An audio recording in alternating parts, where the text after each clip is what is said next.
সুপ্রিয় দর্শক, স্বাগত আমাদের নিয়মিত সাপ্তাহিক আয়োজন চায়না বুলেটিনে।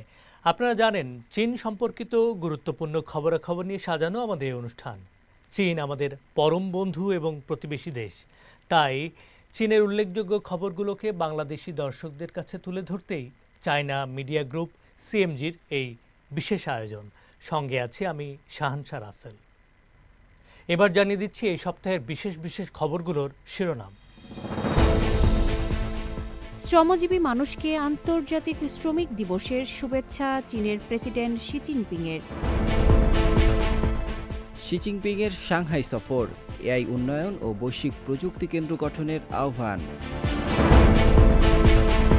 ব্রিক্স পররাষ্ট্রমন্ত্রী পর্যায়ের বৈঠক, শান্তি ও নিরাপত্তায় নেতৃত্বের আহ্বান চীনের। কাশ্মীর ইস্যুতে চীন পাকিস্তান ফোন আলাপ, সার্বভৌমত্ব ও নিরাপত্তা রক্ষায় পাকিস্তানকে চীনের সমর্থন।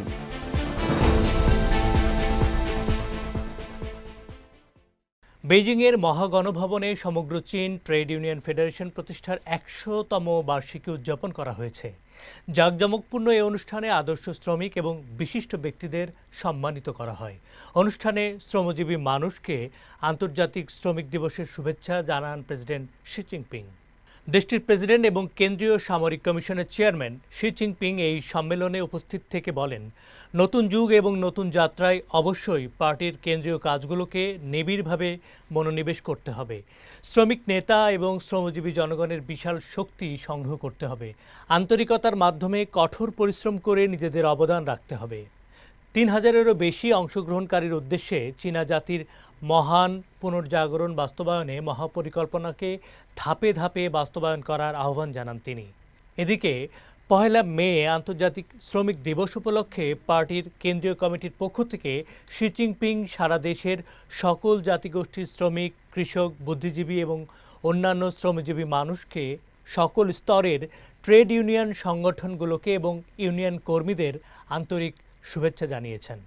অনুষ্ঠানে ১,৬৭০ জনকে জাতীয় আদর্শ শ্রমিক হিসেবে এবং ৭৫৬ জনকে বিশিষ্ট ব্যক্তি হিসেবে সম্মানিত করা হয়।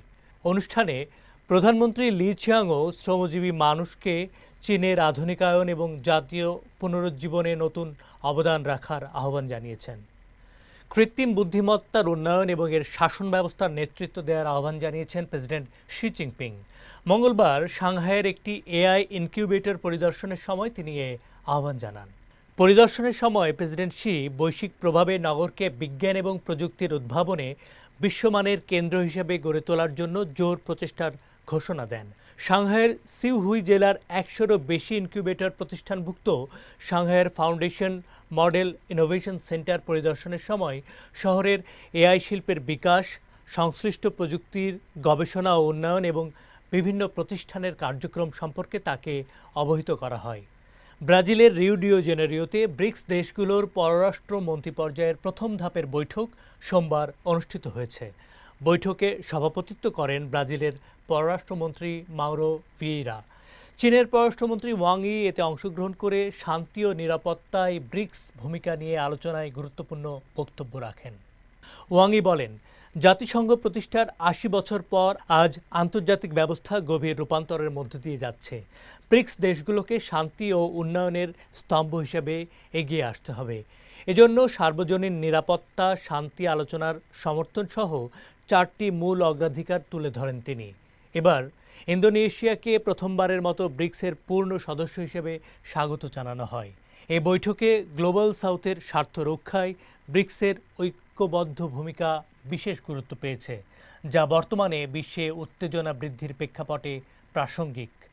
কাশ্মীরের সাম্প্রতিক সন্ত্রাসী হামলার পর পাকিস্তান ও ভারতের মধ্যে চলমান উত্তেজনা নিয়ে চীনের পররাষ্ট্রমন্ত্রী ওয়াং ই এবং পাকিস্তানের উপপ্রধানমন্ত্রী ইসহাক দারের মধ্যে রোববার টেলিফোনে আলোচনা হয়েছে। চীনের পররাষ্ট্রমন্ত্রী ওয়াং ইকে কাশ্মীর অঞ্চলে সন্ত্রাসী হামলার পর পাকিস্তান ও ভারতের মধ্যে সাম্প্রতিক উত্তেজনা সম্পর্কে অবহিত করেন ইসহাক দার।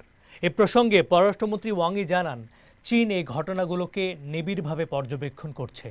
সন্ত্রাসবাদের বিরুদ্ধে লড়াই করা সমগ্র বিশ্বের দায়িত্ব এবং পাকিস্তানের সন্ত্রাসবাদের যে প্রচেষ্টা চালাচ্ছে চীন তার প্রতি সমর্থন জানায়। সার্বভৌমত্ব ও নিরাপত্তা রক্ষায় পাকিস্তানকে সমর্থন করে চীন। দু দেশের মধ্যে উত্তেজনা আঞ্চলিক শান্তি ও স্থিতিশীলতার জন্য ক্ষতিকর, তাই উভয় পক্ষকে সংযত থাকতে এবং উত্তেজনা কমাতে একসঙ্গে কাজ করার আহ্বান জানান তিনি। দর্শক, এই ছিল আমাদের এবারের আয়োজনে। অনুষ্ঠানটি টেলিভিশনের পাশাপাশি সামাজিক যোগাযোগ মাধ্যমে দেখতে ভিজিট করুন www.facebook.com/cmg বাংলা এবং ইউটিউব চ্যানেল সিএমজি বাংলাতে। আবারও দেখা হবে আগামী সপ্তাহের একই দিনে একই সময়। দেখার আমন্ত্রণ চাইছেন।